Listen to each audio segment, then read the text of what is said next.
Mesdames et messieurs, chers invités, bonjour, bienvenue sur Genesis Émission.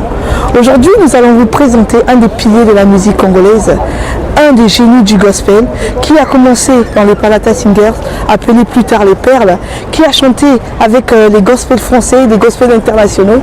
Aujourd'hui, nous allons vous le présenter, vous allez voir, un focus sur Marcel Bongo. Suivez en images. Alléluia, Alléluia, Alléluia, oh yes, Alléluia, Alléluia, Alléluia, Alléluia, Alléluia, Alléluia, Alléluia, Alléluia, Alléluia,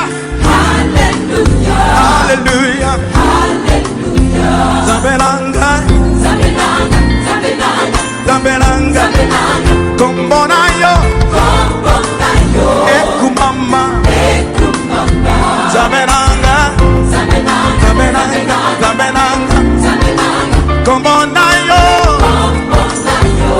Bonjour Monsieur Bongo, est-ce que vous pouvez vous présenter devant les téléspectateurs qui vous regardent? Bonjour, je m'appelle Marcel Bongo, pasteur et chanteur, originaire du Congo-Brazzaville, bien évidemment, marié, père de 3 enfants et 4 petits-enfants. Voilà. Vous avez commencé à faire de la musique très jeune.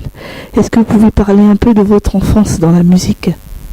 C'est vrai que je suis né d'une famille chrétienne, hein, donc cela veut dire que mon enfance était déjà baignée dans cette atmosphère culturelle, religieuse. Donc la musique à la maison était quelque chose qu'on vivait tout le temps. Ce qui a fallu que, c'est vrai que dès mon enfance, j'avais déjà cette influence positive, je vais dire, de la musique qui est à la maison. Et qui chaque fois quand on allait à l'église, alors le chant des chorales était vraiment ancré en moi.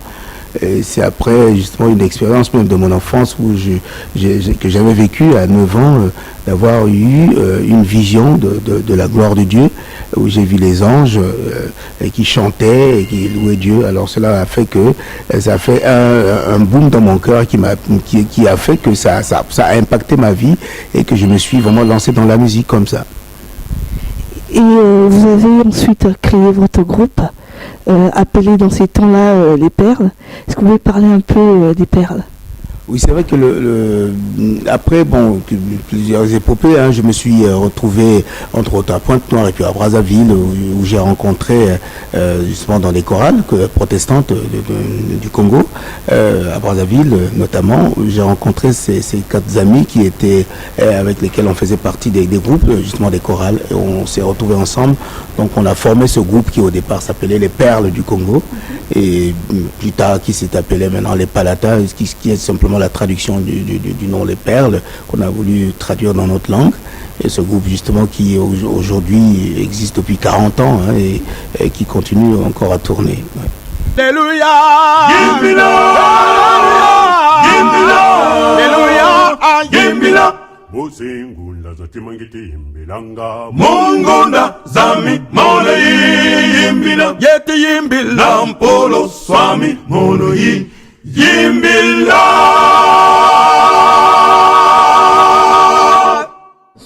Vous avez fait des tournées mondiales et vous avez rencontré de grands artistes comme Ray Charles. Et durant tout votre parcours, quel est l'artiste qui vous a le plus marqué? Il faut dire, par exemple, l'histoire vraiment de la rencontre avec Ray Charles. Pourtant, je l'ai rencontré 2 fois. Déjà, premièrement, d'abord avec les Palata Singers, et puis avec moi-même aussi, j'ai tourné avec lui. C'est un peu des rêves d'enfance. Depuis mon enfance, ce sont des figures emblématiques justement de la musique afro-américaine, que quand je les écoutais, j'ai dit un jour, vraiment, j'espère que j'aurai l'occasion de rencontrer ces personnages-là. Et après, c'est vrai que, chemin faisant, nos chemins se sont croisés ici en Europe, plus précisément en France, où j'ai tourné avec Ray Charles pendant son anniversaire, sa tournée d'adieu d'anniversaire ici en Europe, c'était en l'an 2000. Et donc ça, pour moi, ça c'était quelque chose que je ne pouvais jamais imaginer, que j'aurais eu l'occasion un jour de rencontrer cet homme-là, et surtout en plus de tourner avec lui. Voilà, ça m'a marqué quand même. Ouais. Donc je dirais que c'est l'artiste qui vous a le plus marqué.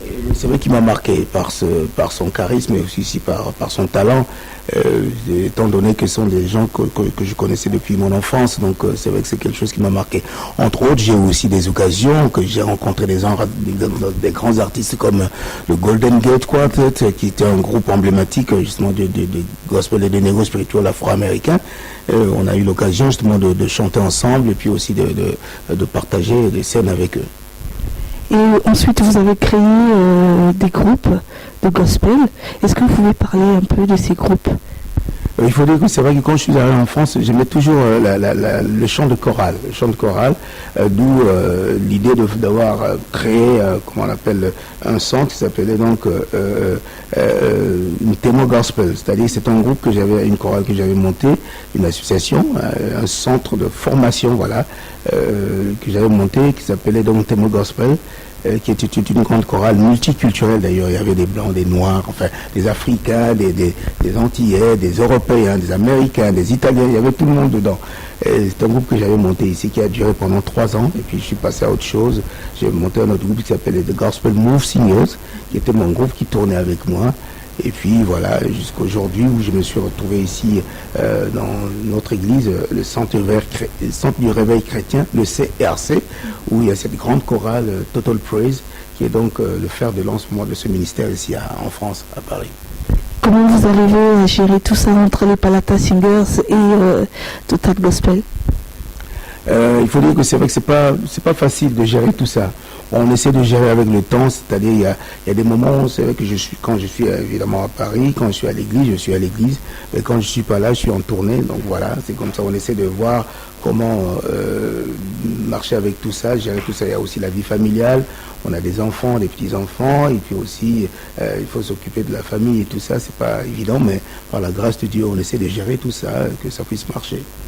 Vous avez déjà joué au Congo?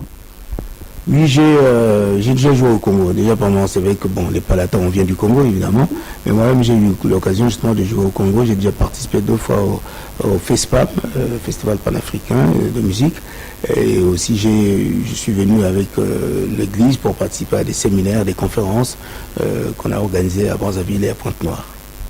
La particularité des Palata Singers, c'est quand même le fait que vous êtes restés les mêmes durant autant d'années. Comment vous avez fait pour rester aussi solidaires et aussi unis? C'est vrai que l'histoire des Palata, c'est quelque chose qui marquera de toute une génération en fait. Parce que ça fait 40 ans que nous sommes ensemble, que nous tournons. C'est vrai qu'à un moment on a relâché un peu et puis on a repris. Il faut dire que ce qui a fait que ce groupe vit jusqu'aujourd'hui, c'est l'amitié, la fraternité, l'amour.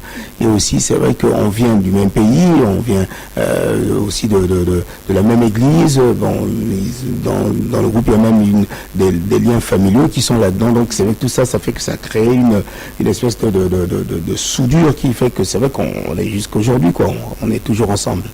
Lulu kwadise Hokembo Mayangi menako Yenzi tusu Wansiri fufu siyalwaka Kumbanza yombo Kumbanza yombanza yampa Twende kuzulu Twenda yimbina Ya Yesu wenakuna Gina galanga Mantanga mame Mame kungunwa Yesu wenamo Lumbini kwenda kuzulu Ya yimbila Na Yesu wenamo Gina galanga Mantanga mame Mantanga mame Mame kungunwa Ya Yesu wenamo